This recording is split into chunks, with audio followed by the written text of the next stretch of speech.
Hi, this morning I thought I would actually take a look at defences, which I've done a bit about in another video, the Four Horsemen of the Apocalypse, because defensiveness is one of those things which is pretty unresourceful when you're trying to work something out with another person.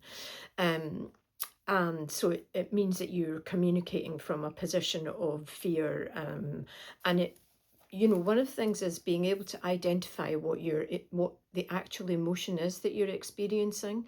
So lots of people just go from 0 to 60 and are angry, and angry is a kind of really big generalization. Most of us, when we're angry, we're something else, but anger is what we name. I mean, sometimes we're angry, but but largely it's something else. So it might be that we're hurt, it might be that we're actually sad, it might be that we're frustrated, or where we feel immobilized, or impotent, or something like that. There'll be another thing for the anger, and anger is part of your defenses. Now, defenses have had a really bad press, and actually we have them for very good reason, because they have helped us in our survival. So it's really important that we have them, but also that we understand them better. We get a bit more sophisticated about how we name them. Now, there's another part to this, and that is that within every one of us, there are lots of different parts. Now, the three parts that sort of show up most often are your adult self, your parent, or your parental self, and your child. Now, when you're in defensiveness, often you're not in your adult. And when you're in a communication that you want to kind of resolve, rather than get traction, if you're in adult to adult, then your defenses don't show up, because you're willing to actually have some sort of truce.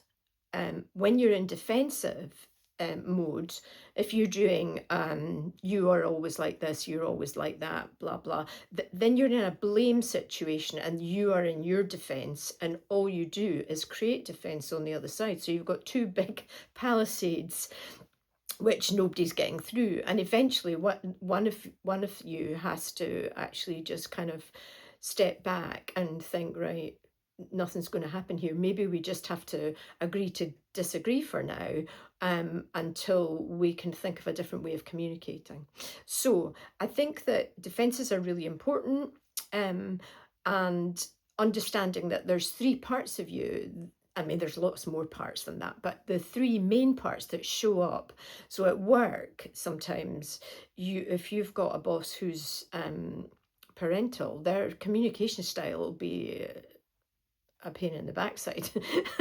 So if you've got a boss that can do adult to adult communication, then that's great, because then you're not actually forced into your child. Anyhow, I'm going off piste here, but I think that the main thing is that your defenses have served you well until they don't. And then if we get to know what it is about our communication style that actually perpetuates that defensiveness, that can be really helpful. We will never, any of us, know ourselves as others know us, and nor will we know others as we think we know them. So just remembering those things, I think, is helpful. Let me know if any of this stuff is actually been of use.